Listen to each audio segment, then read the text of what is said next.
কৃষ্ণকালী মায়ের জয়, জয় সোনা মায়ের জয়। এইবার আমাকে সাথে বাবা উঠে দাঁড়াও।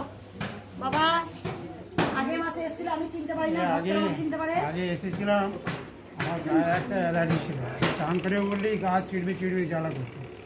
ওষুধ খেয়েছি, হোমিওপ্যাথি অ্যালোপ্যাথি, তাদের কিছু হয়নি।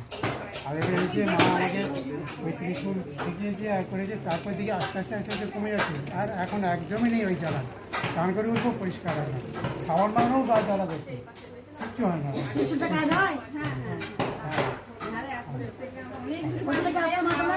আমরা বলে বলে আমরা বলে বলে এই সন্তান আগের থেকে অনেক ভালো আছে। এই 3টের সময় বেরিয়েছে, কটার সময় পৌঁছেছো এখানে? এই তো বর্তমানে লাইনে সকাল 8:30। যেখানে কটায় পৌঁছালে? একটা বাজে।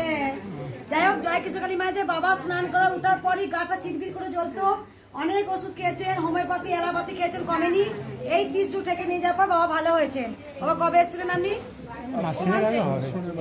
এক মাস আগে এসেছিলেন। দাও তোমরা উলুধ্বনি গল্প করে যাও। জয় কৃষ্ণকালী মায়ের জয়, জয় সোনা মায়ের জয়, জয় মঙ্গলা মায়ের